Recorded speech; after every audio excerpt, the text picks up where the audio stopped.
Less than 10 months to go until the presidential election, and concerns appear to be growing about President Biden's age and mental acuity.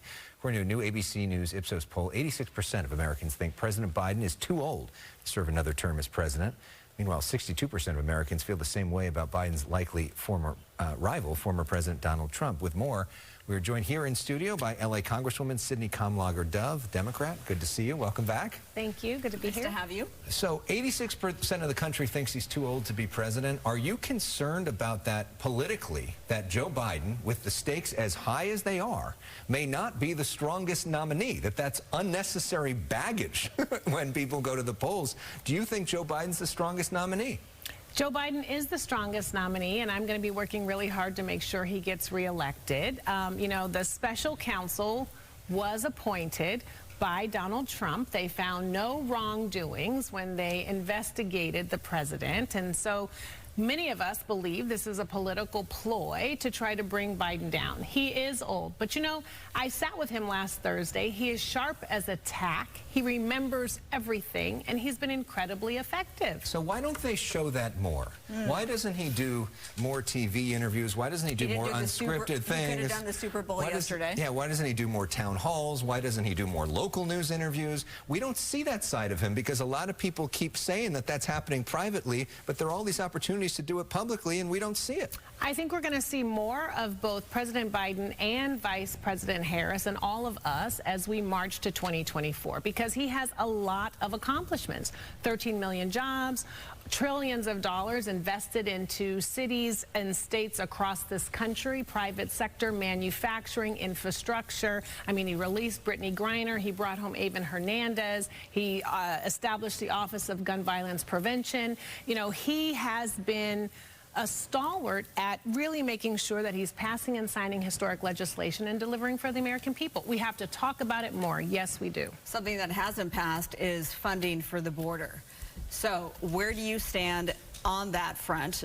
Do you think that there is a crisis at the border? If you do, what do you do about it? And if you don't, what constitutes a crisis for you then? I want to be able to vote on a border bill. You know, earlier last year, Speaker Johnson said the American people want us to fix the border crisis. We need a border bill. The Senate came up with a bipartisan bill that was Ukraine supplemental funding and also a border bill. And the Speaker said no border bill. You know, we don't want to give Biden a win. Trump has been saying don't do anything on the border to give Biden a win. So now the Senate has come back with just a supplemental without the border. And Speaker Johnson has just said, I'm not going to take it up unless there's a border component to it. Meanwhile, Republicans have said no to administrative judges, no to asylum judges, no to money for cities that are dealing with a migrant crisis, no to border translators, no to helping children who are detained. So they don't want to fix the problem, but they certainly want to talk about the problem. And the American people actually want us to solve this issue. With that said, do you think that it is a crisis? I think we have some challenges. I think we have got to deal with the fact that folks are coming into the country. We also have to understand why they are coming into the country. And oftentimes they're coming from countries in Central and South America that are dealing with really repressive governments. And so truthfully, Biden and this administration have been working to invest and support those countries so that they're able to tackle their economic challenges. In those countries where that's happening, fewer people are migrating here. But you still won't call it a crisis? We have a problem. I mean, you can call it a crisis if you want to, but the crisis is in Congress with Republicans that don't want to take up a border bill. Would you have voted for that Senate bill? Yes. You would have. So where do we go from here? I mean, because there hasn't been a real immigration reform in the House in 40 years almost. Do you see any sort of pathway to a deal? And right now, could you see a possibility where there is no deal on the border, Ukraine or Israel?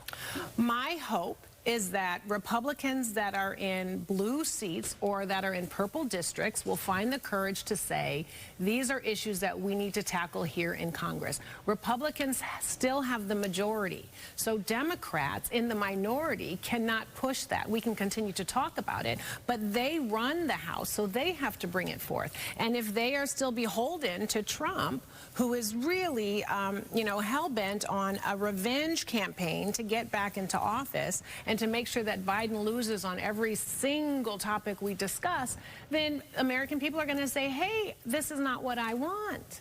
And we don't have the luxury of being in that space.